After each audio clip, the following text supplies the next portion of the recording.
Presiden Joko Widodo bertemu dengan Ketua Umum PDI Perjuangan Megawati Soekarno Putri di Batu Tulis Bogor, Sabtu 9 Oktober kemarin. Dalam pertemuan tersebut, Megawati dan Jokowi membahas langkah-langkah menghadapi krisis ekonomi dunia dan pangan. Pertemuan tersebut juga membahas terkait agenda pemilu 2024. Konsolidasi politik menjelang pemilu 2024 sepertinya terus dilakukan PDI Perjuangan. Sebelumnya, Ketua DPP PDI Perjuangan, Puan Maharani, terus melakukan safari politik ke sejumlah petinggi partai. Yang terbaru, Puan Maharani bertemu dengan Airlangga Hartarto di sebuah acara jalan sehat di kawasan Monas. Apa sesungguhnya makna pertemuan Megawati dan Jokowi? Benarkah pertemuan istimewa tersebut juga sebagai langkah mengerucutkan satu nama calon presiden dari Partai Banteng Moncong Putih?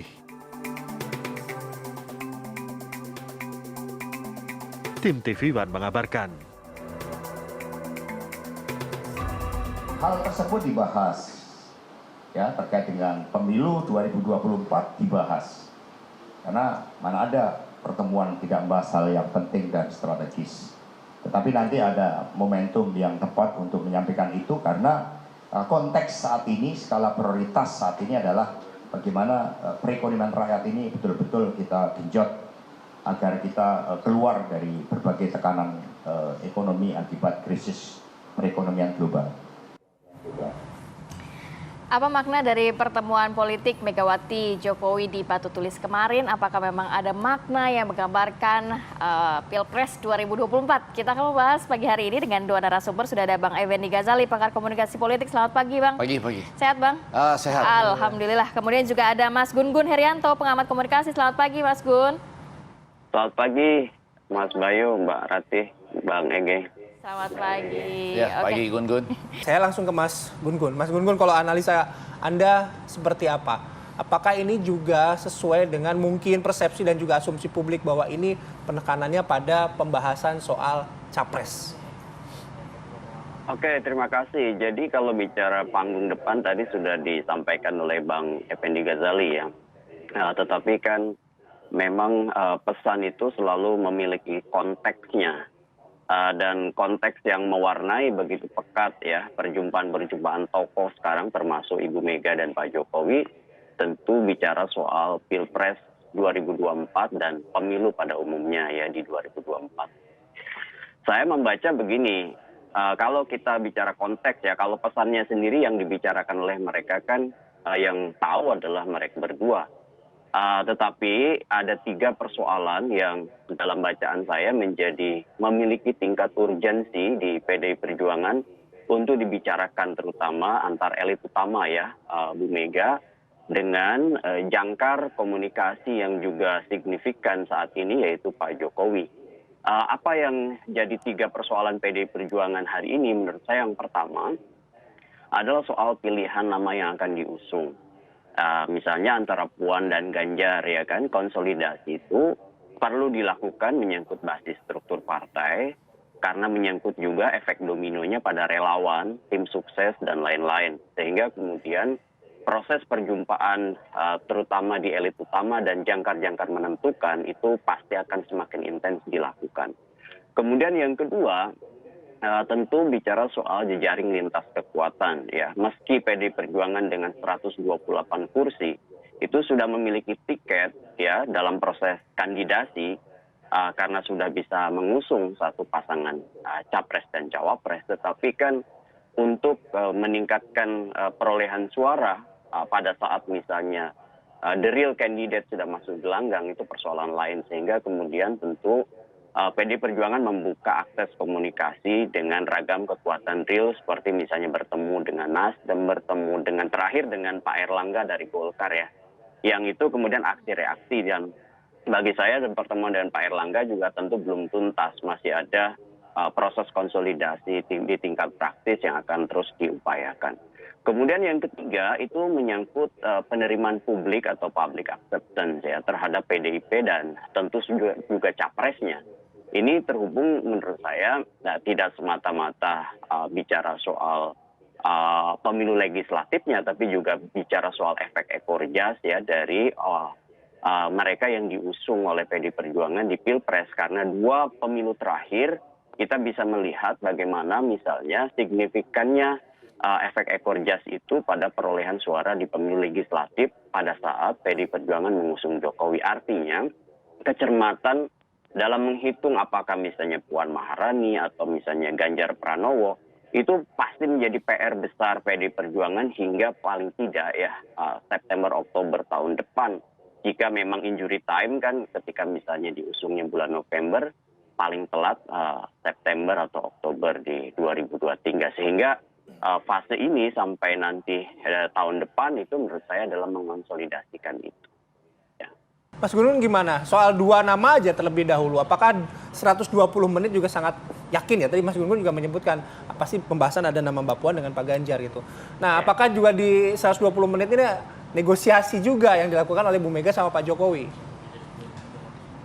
Iya, pasti komunikasi politik entah itu persuasi ataupun sifatnya negosiasi ya.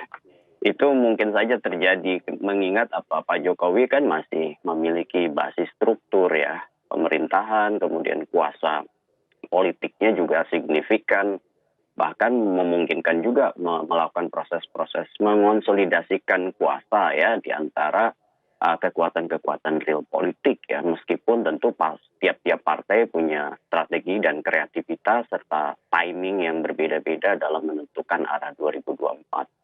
Tetapi seperti saya sampaikan tadi Mas Bayu, Mbak Rati, Pak Jokowi bisa jadi jangkar gitu ya, bisa jadi game maker. Meskipun kalau kita lihat konstelasi sekarang memang posisi Bu Mega dengan hak prerogatifnya ya dalam penentuan capres PDI Perjuangan akan berposisi tetap sebagai game changer.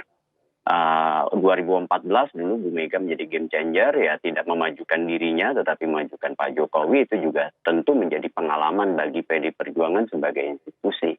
Nah, saya melihat meneruskan Bang Effendi Ghazali, kalau tadi Bang Ege membaca soal aktor misalnya Bu Hovifah ya, memang tidak bisa dinafikan ya keberadaan figur-figur potensial dengan basis masa tebal, ceruk masa tebal, apalagi kemudian merepresentasikan misalnya figur yang kemudian diterima di basis-basis tertentu ya, misalnya Nahdien sebut aja, kemudian representasi perempuan dan kantong suara tebal Jawa Timur. Ya, artinya memang dia bisa memersuasi juga keterkejutan publik nanti ya, atau yang disebut dengan elemen of surprise ya dalam konteks political marketing. Tetapi kalau saya lebih tertarik sebenarnya melihat potensi real politik yang masih dinamis yang terjadi di partai. Mas Bayu, Mbak Rati, ingat KIB itu koalisi yang menurut saya masih sangat dinamis. Bisa berubah, bisa swing ya, bisa mengayun ke poros manapun. Misalnya Pak Erlangga bisa saja kemudian mengayun ke PD Perjuangan dan menjadi mitra koalisi, tetapi juga bisa aja ada efek keterkejutan, misalnya posisi P3 yang internalnya sedang kemudian melakukan konsolidasi ulang, itu juga bukan tidak mungkin melahirkan kejutan, misalnya dia berbeda seperti misalnya eranya Pak Soeharto. Mungkin aja kemudian kan tidak menutup kemungkinan P3 bisa kemudian mendekat ke Anies Baswedan, atau misalnya PAN juga demikian, mengingat hubungan Pak Zul juga saya pikir tidak ada psychological barrier ya, tidak ada hambatan psikologis dengan Anies Baswedan. Jadi aksi reaksi itu masih harus dibaca dengan penuh kecermatan dan hati-hati. Kita melihat bahwa KIB ini simpulnya menurut saya memang punya persoalan di figur yang kemudian tingkat penerimaan publiknya masih terkendala, terutama di tingkat elektabilitas ya.